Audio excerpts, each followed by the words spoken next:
Friends आपण मानक मोर नमस्कार। आज मु आपण मानक एमती एक वीडियो देखेबी। देखंतु एथरे नहीं कटा लंका मैदा गोटे चम्मच धनिया गुंड आ गोटे चम्मच मैगी मसला लुण गोटे चम्मच आलू देख नहीं सिझे नहीं पछड़ी देखो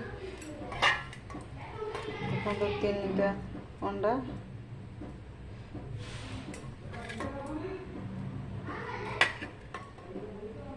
एबे देखो गैस रे कढ़ाई गरम करवा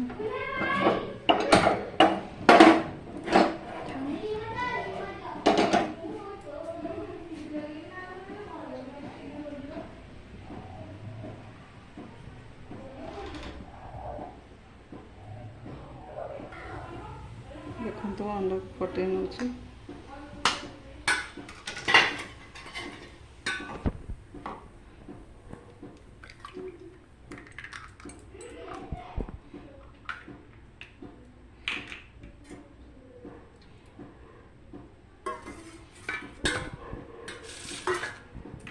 फटेगा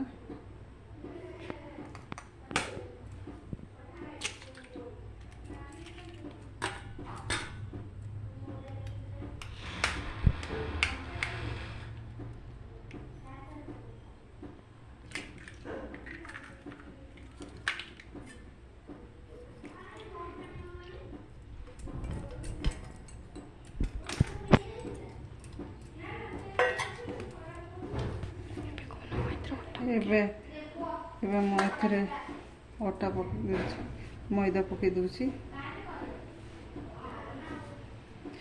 देखो लंका गुंड पकाउची लंका कटा लंका पकाउची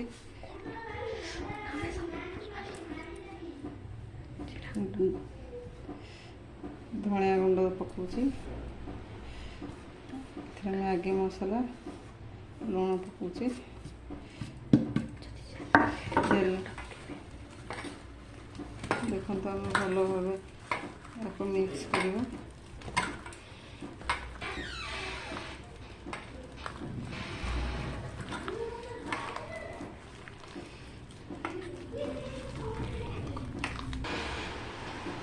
देखो तो आम पूरा हो गला एमती आप गोड़े देखो तो कड़े तेल गरम हो कड़े तेल गरम हो पकड़ा छोट छोट आकार पकड़ा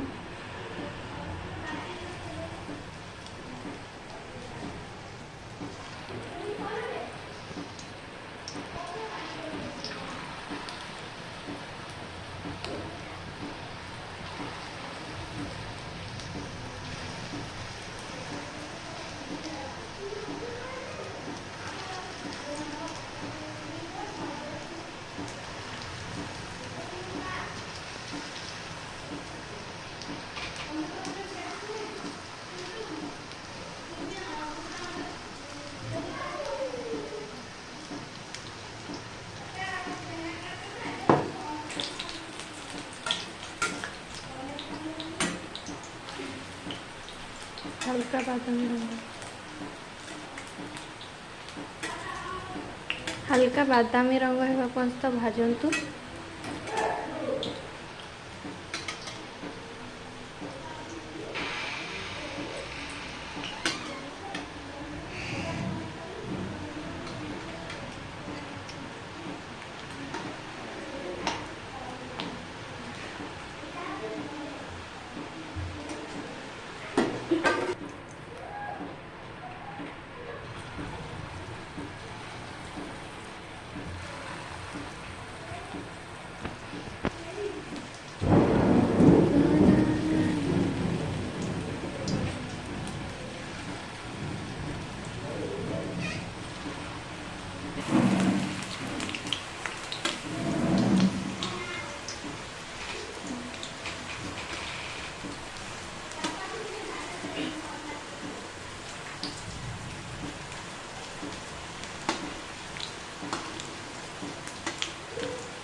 ଦେଖନ୍ତୁ ଆପଣମାନେ ଆଳୁକୁ ସିଝେଇ ଥଣ୍ଡା ହେବାକୁ ଛାଡ଼ିବେ।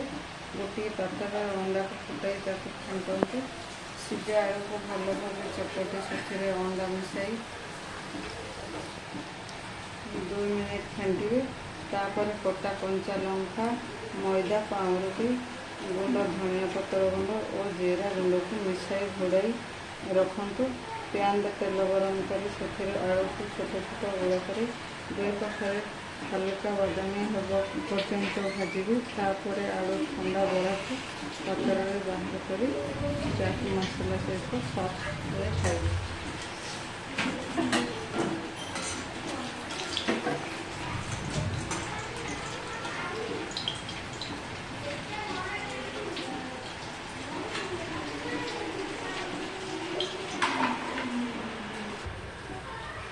ଆପଣମାନେ ବି ଏମିତି ଜଳଖିଆରେ କରନ୍ତୁ।